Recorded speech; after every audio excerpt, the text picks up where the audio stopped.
Thank you, Judge. Thank you very much, distinguished delegates. Good morning. Let me thank Felix and his team for inviting me to this very, very important conversation.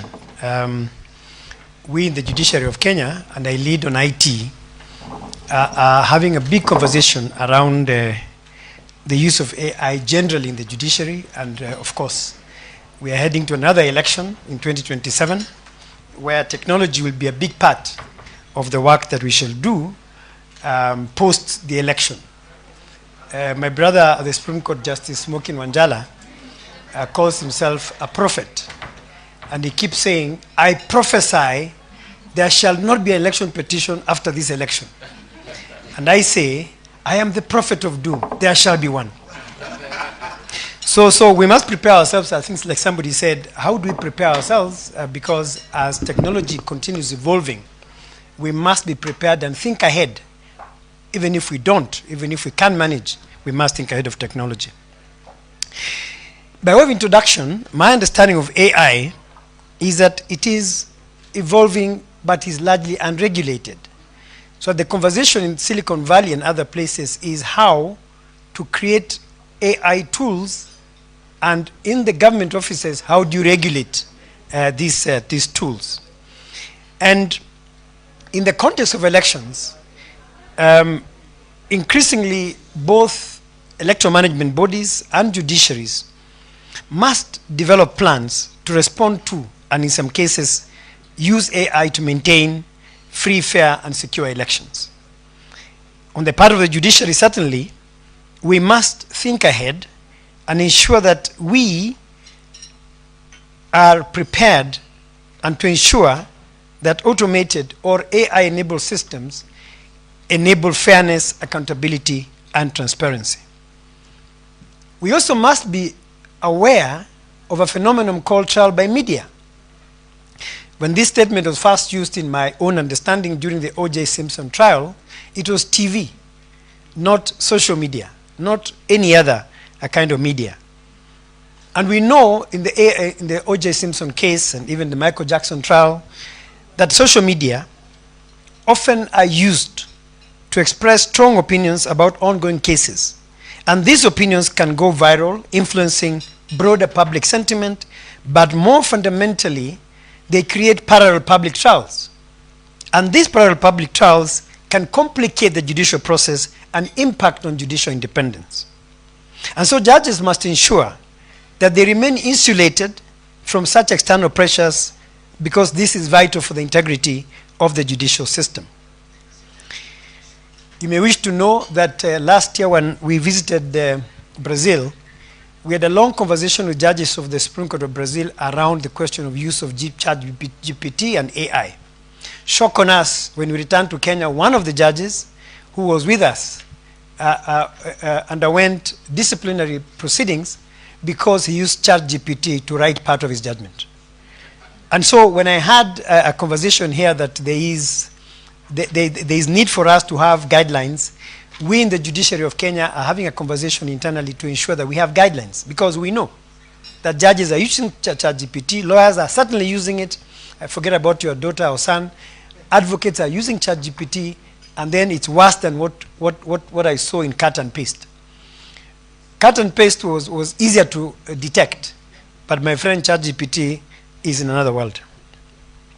So we must also review as a group and as stakeholders judicial independence in the face of cyber attacks, misinformation, and disinformation during elections. If it was bad in 2022, I promise you, again I prophesy, 2027 will not be any easier. So, to the judiciary in election dispute resolution, you know the terms of the Constitution, you know the jurisprudence on the elections, but I think we must have a conversation around 2013, 2017, 2022 elections, because those are the ones that will teach us where we are going. The Supreme Court in all those three elections, well, four, because 2017 had two presidential elections, settled some of the issues around electoral jurisprudence.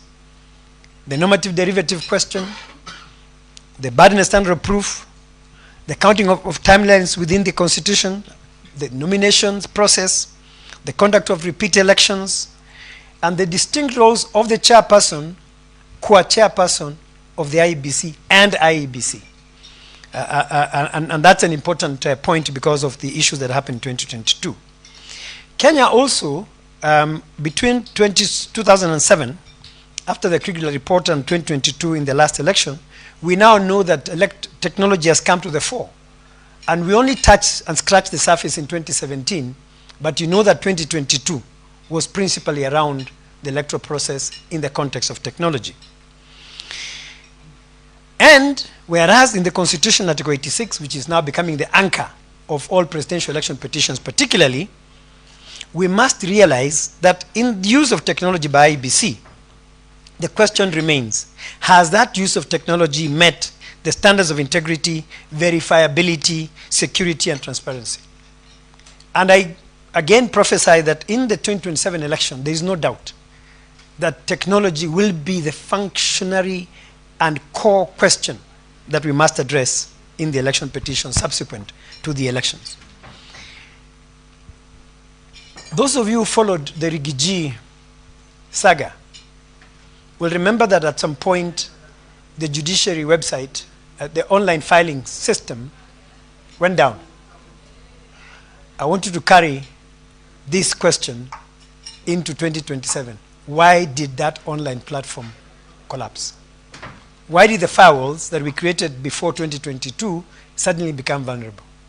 And imagine what may happen in 2027. I will say no more, but think about it. Let me quickly speak about disinformation and misinformation in the electoral cycle. And if I repeat what others said yesterday or this morning, do forgive me. I was not invited yesterday, neither was I invited this morning. I was invited to be here before 11. So blame Felix for all my mistakes after now. We know that social media platforms enable rapid spread of information and ideas, often bypassing traditional media gatekeepers. And you know the fight between Tuko, Kenya News, and The Nation traditionally. The traditional media groups are struggling, and you saw the demonstrations outside the Standard Group yesterday. That tells you things are thick, and social media is taking over the media. This democratization of information dissemination can have both positive and negative consequences. On one hand, and Shakira, thank you for being here, it empowers individuals and marginalized groups to voice their opinions and mobilize support for various causes. On the other hand, it obviously also can lead to the spread of misinformation and echo chambers where users are exposed only to views that reinforce their own beliefs. This phenomenon has significant implications for judicial independence, as public opinion shaped by social media can pressure judicial outcomes. Not every judge has a thick skin like the Moran from Samburu called Lenaola, who has suffered tremendously in social media. Many judges do struggle with the effect of what is said about them on social media. I think my skin is worse than that of a rhinoceros. It is very thick.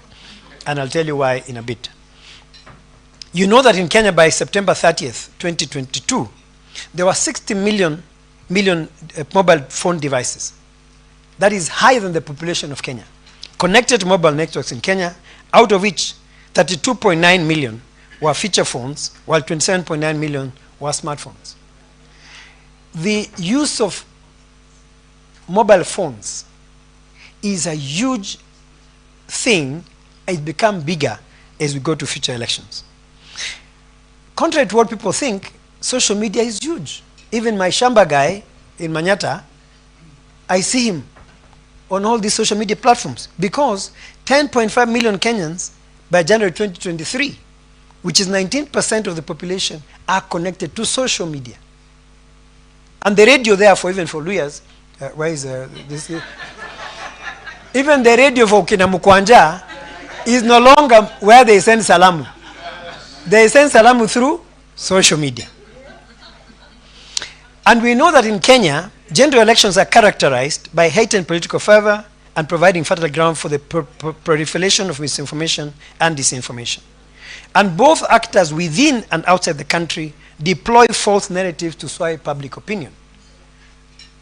Cambridge Analytica. And you know what went on in America?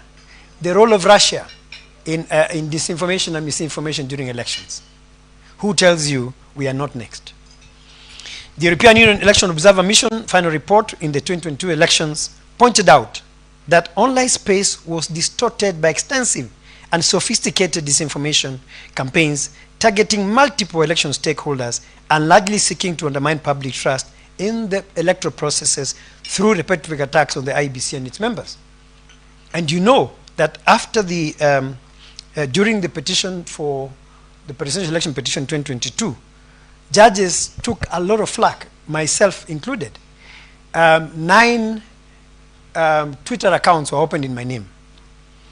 9 Facebook accounts were opened in my name, including one which had the picture of Vera Sidika.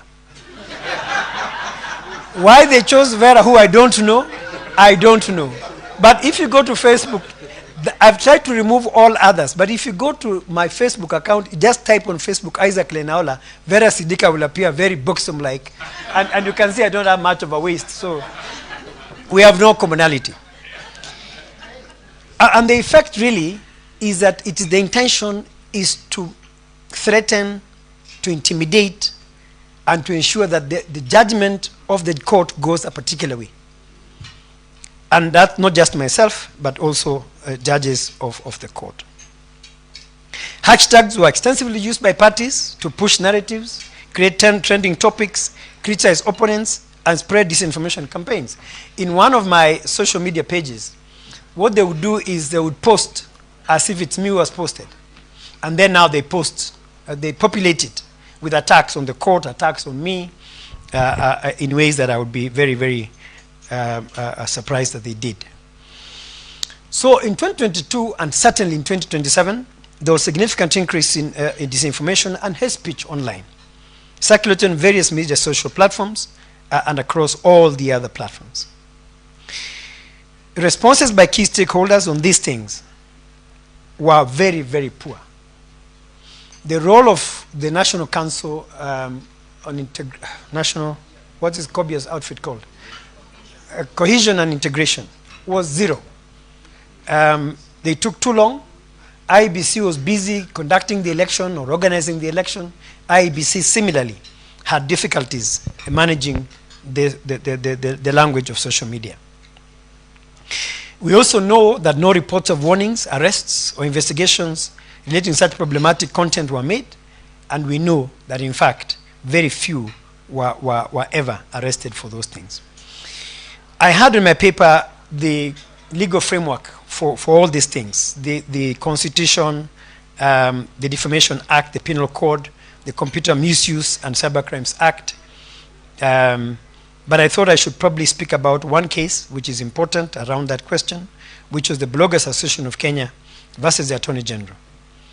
The attempt was to declare the Computer Misuse and Cybercrimes Act unconstitutional because the bloggers were saying you are limiting our right to expression and that whatever we say should not be limited. And the court found it difficult to agree with them, and that's an important discussion we must continue having. Someone spoke about deepfakes, robotics. You may wish to know that the Kenya Robotics and Artificial Intelligence Society Bill 2023 has been written, but is yet to be tabled in Parliament. I don't understand why our Parliament, and by the way, I'm one of those judges who is not limited in expressing my mind. So you not expect me to say Parliament has done wrong, the President has not done. I speak my mind because I don't understand why, for example, we are busy passing legislation very quickly on other subjects that are politically important, but we don't look at what is extremely important for this country. The Electoral Commission. How can a country like ours stand on its feet if it does not have an Electoral Commission? Elections are in 2027. This is 2024. When will this commission be prepared? And where is the legislation that the Supreme Court has said over time, write a law on this, write a law on that, prepare yourselves in advance. And then in 2027, suddenly, our courts are inundated with petitions, striking out parts of legislation, saying they are unconstitutional, And then when the courts don't make decisions in 24 hours, you say the courts are the problem. We are not the problem. Why is Parliament not writing these things now? If we write these laws in 2024, by 2026, the Supreme Court has settled. But if you write them in 2026, they'll come to us in 2029. So 2027, we shall continue struggling with bad legislation, which does not speak to the time of the election. Why do you blame the courts? Someone also spoke about deepfakes. And I don't know whether it was spoken to in detail, but all I shall say is that deepfakes is the next horizon of threat. We in the courts must therefore be prepared to know how to deal with deepfakes. Are our laws clearly appreciative of deepfakes? Are we as judges well trained to know the difference between deepfakes and reality? And so the Law of Evidence Act speaks to things that were happening in the 60s and 70s. There is no law around deepfakes, but nobody's speaking about the need to have laws about things like deepfakes and for judges to be trained on deepfakes. So in my paper, I've tried to, and when I circulate it, you'll see what I've tried to do. I've tried to show how we can use existing legislation, like the Computer Misuse Act, to manage the reality of deepfakes. We have gone a bit in terms of generation of electronic evidence, but how do we address the reality of deepfakes? My paper was really about the next subject, which is this. How does digital media, including AI, affect judicial independence? We know that judicial independence requires that judges must make decisions based solely on the law, facts of the case, free from external influence. But social media, by amplifying public opinion, can indirectly challenge this principle. A clear depiction of social media influence was seen after the pronouncement of the 2017 nullified elections. Those of us in the majority of 4 who nullified the 2017 election suffered incredible social media barrage. And this brings to the question, how prepared are judges to suffer through such attacks? I recall, for example, the hashtag Justice for Sale, hashtag We Shall Revisit, and these things, judges are human. If at my age you are told we shall revisit by you know who, you start wondering, is this the time that I cross to Ethiopia, which is nearer my village, and start herding my cows there, or do I remain in Kenya and go through these things? And these things are important for us to think through. So what are the issues that arise in the interplay between social media and judicial independence? Number 1, public's perception of the judiciary will suffer. Social media influencers use conspiratorial narratives such as judicial capture, judicial corruption to influence voters and the court's decision. Such narratives impact greatly on the image of the court by the general public. The administration of justice will suffer if as soon as I walk out of court they say, Huyoni corrupt, Huyoni captured, Huyoni. We cannot afford to have the administration of justice suffer. Truth be said, if the judiciary of Kenya were to collapse today, believe you me, the state will ultimately have to collapse. Because the judiciary of Kenya, even if you don't agree with me, I will still say it, has stood firm in the face of incredible pressure from all sources, including from civil society. And I think we need to be grateful for that. Number 2, amplification of judicial opinion and judicial pressure. When I joined the judiciary in 2003, we were completely insulated from public opinion because we didn't have all these things that were now happening. And so we're able to maintain impartiality. But now we find ourselves, not a bad thing by the way, we are now finding ourselves subjected to intense scrutiny and criticism on social media platforms. Some is true, but some is outright lies. After 2017, I woke up one morning to the very interesting news that I own a 15,000-acre ranch in Laikipia. I wish I have such a ranch. I would not struggle making speeches at Kempinski. I would go and look after my cow, sit under a tree, and drink a fine cognac. But look at me now. So this amplification has a huge effect on how judges make their decisions. I have over time, because I lead on technology in the judiciary, I follow all social media sites. I receive information from all manner of sources. And I see some judges of the High Court buckling to pressure from social media. And the day judges buckle down to pressure because of populism. So you make popular decisions because you want to be popular on Twitter, you want to be popular on Facebook, you want to be popular, and I'll come to TikTok in a minute. You are not an independent judge. And so people may not know, but the younger judges who have not had the experience, who have not gone through the test of fire and brimstone, they can buckle, and that impacts on judicial independence, and that is wrong. Reputation and career of judges. Social media can play a positive role in shaping the careers and public personas of judges. When I was still popular on social media, I felt very nice.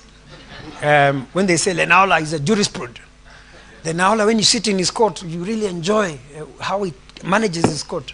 Now when they say things about me, I say, is that me or another person they're talking about? But judges who become subject to social media attention, whether for their rulings or personal conduct, may find their reputations significantly impacted by the narrative formed online. Now if you look at my social media page and you see me with Vera Sidika, and I have no problem with a good lady, what do you think of a judge like me now being that, you know what I mean?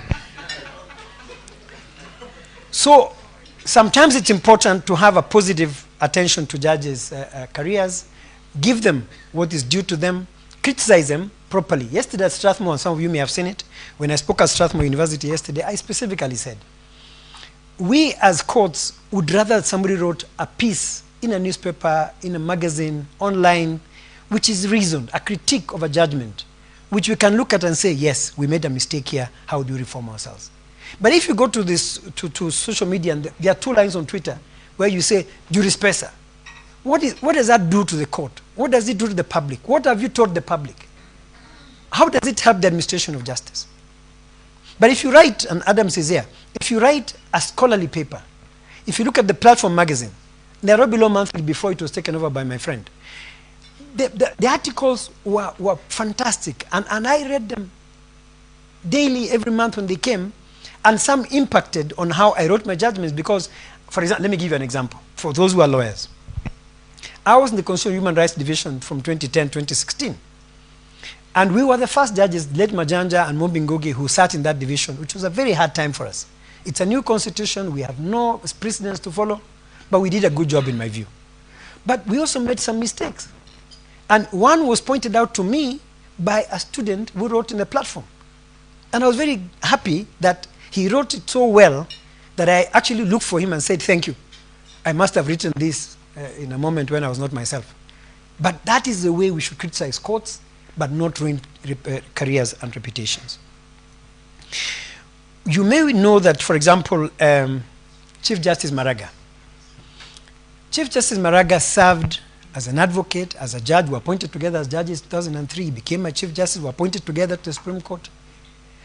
The man is retired, but he's having 3 defamation cases in court against my friend Grand Mullah. Both are pending before the courts. The Chief Justice has obtained injunctions for Grand Mullah not to defame me on social media. Why should we treat our judges like that? Even if you have differences with them. Even in retirement, you follow them.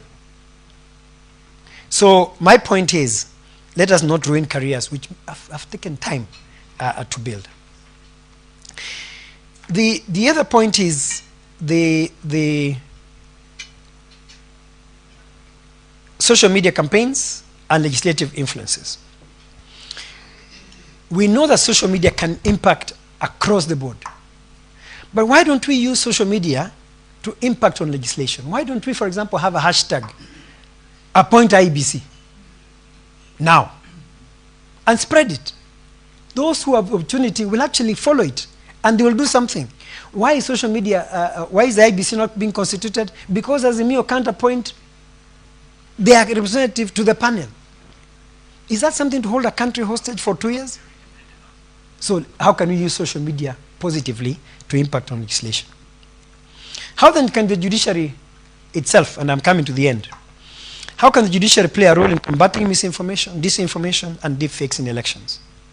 Number one, the judiciary must reverse the narrative. Building trust in the judiciary's impartiality is crucial for combating misinformation.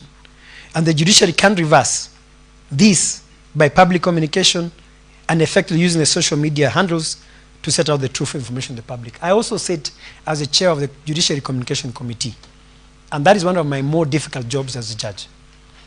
We have been unable to answer back to the narrative. We don't have a strong communications directorate. We don't have people who are qualified, and we are struggling to answer back. And yet, as a judiciary, again, we can't keep answering everything. When do you choose who to? Can we, for example, again, my friend Ahmed Nasser, he wakes up every morning, and it's Chief Justice on the Supreme Court. Now, are we supposed to now respond to him every morning on everything that he says, or we let him have his, enjoy his moment of fame on social media? So again, it's a difficulty we have, but the principle that we must respond appropriately must stand. We must also advocate for, we as a judiciary must also set precedent in how we deliver our decisions.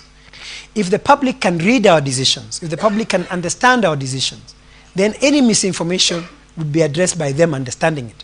And so what we have done in the Supreme Court, for example, is we have media summaries. Media summaries are brief because look at the BBI case. The judgment was 1,200 pages.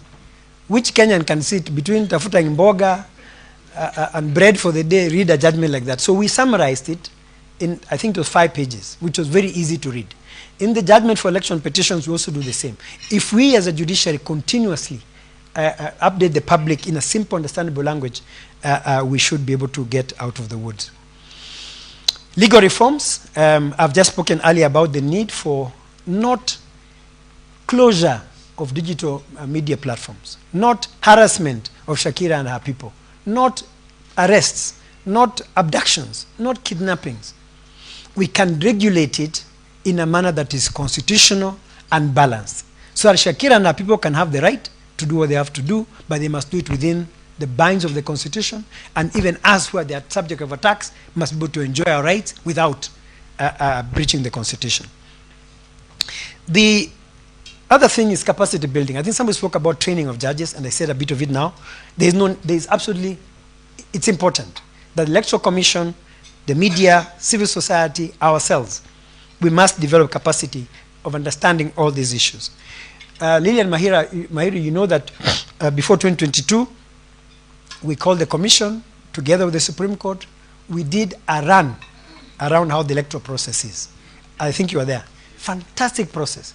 If we can engage with each other, there is no need for us to be enemies of each other. The media, we can have media breakfasts where they understand the role of the court and the media explain to us their role.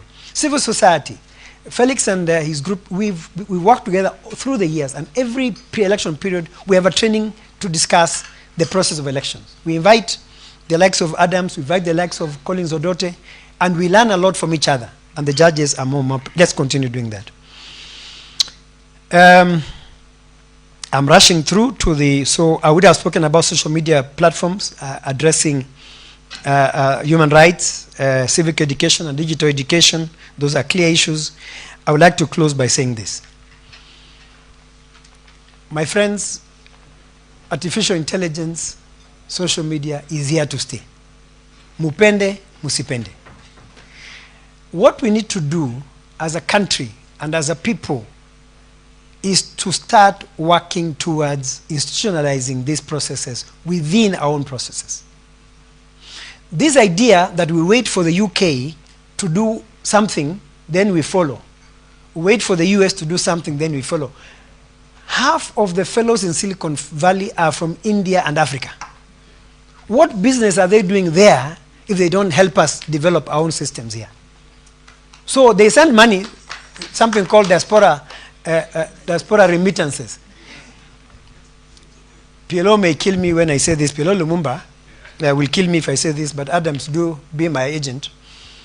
When PLO ran for Member of Parliament for Kamkunji, there's a small book PLO wrote about that experience. PLO went and then he spoke good English. He's a guy from Eastland, so he speaks good Sheng. They told him, what is that Luo word for give me? Gonya. So PLO was told Gonya. PLO said, no, we are talking ideas, we're talking democracy, we're talking... He was told, we can't eat your English, we can't eat your... we can't eat your English, we can't eat your Gonya. We need Gonya. And PLO lost to Simon Bogwa. So, but the bigger point is, our friends in Silicon Valley in the US who have all this information, they can send us, they can Gonya us the diaspora remittances, but they also bring the intellectual input into the country. Number two, the judiciaries must continuously leverage on technology by adopting AI and forensic tools to detect deepfakes, verify authenticity of digital evidence presented in courts, create partnerships with the cybersecurity experts to safeguard judicial data and electoral systems from digital threats. Because it's a reality we must face, and I told you, I warn you about what may happen in 2027. Let me then close by saying this.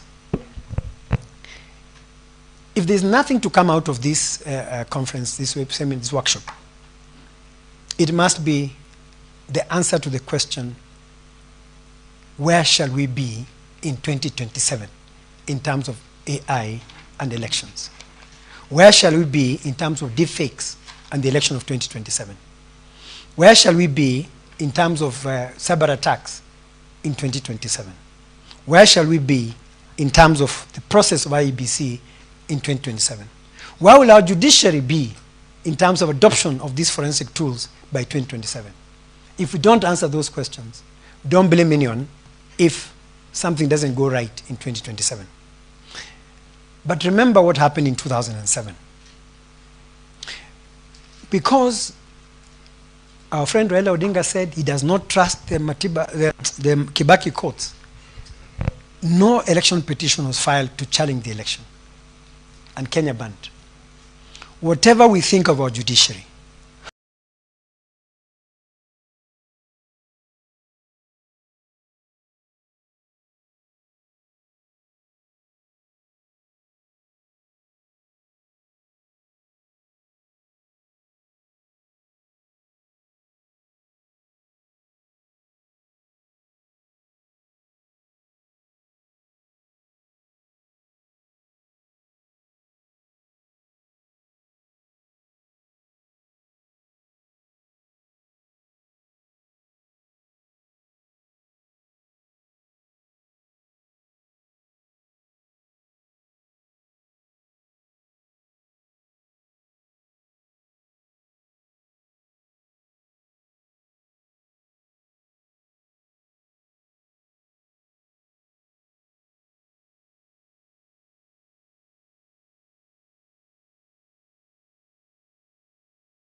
is quite difficult because he has a silver tongue. But what I want to learn from him beyond this is how to develop a thicker skin. Deepfakes, verify authenticity of digital evidence presented in courts, create partnerships with the cybersecurity experts to safeguard judicial data and electoral systems from digital threats. Because it's a reality we must face, and I told you, I warn you about what may happen in 2027. Let me then close by saying this. If there's nothing to come out of this conference, this workshop, it must be the answer to the question, where shall we be in 2027 in terms of AI and elections? Where shall we be in terms of deepfakes and the election of 2027? Where shall we be in terms of cyber attacks in 2027? Where shall we be in terms of the process of IEBC in 2027?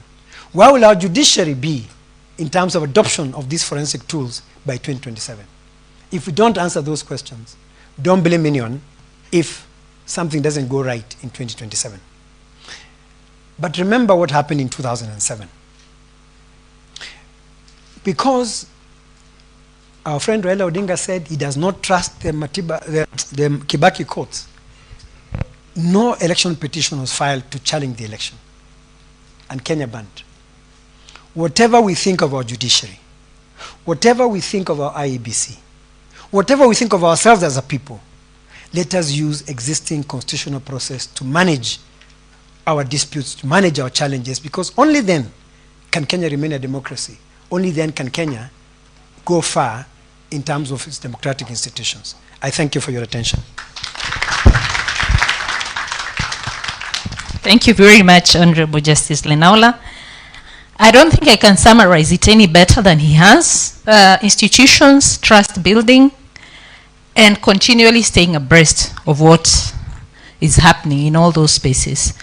But also the other thing I took away from you, Judge, is that we must engage. We must engage not just with Shakira, but also with all populations and find solutions together. Thank you very much.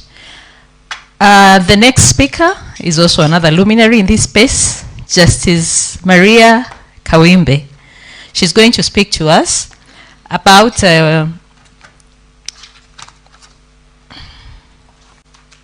she's speaking to us about the effects of judiciary independence and what is happening in the space of AI and social media.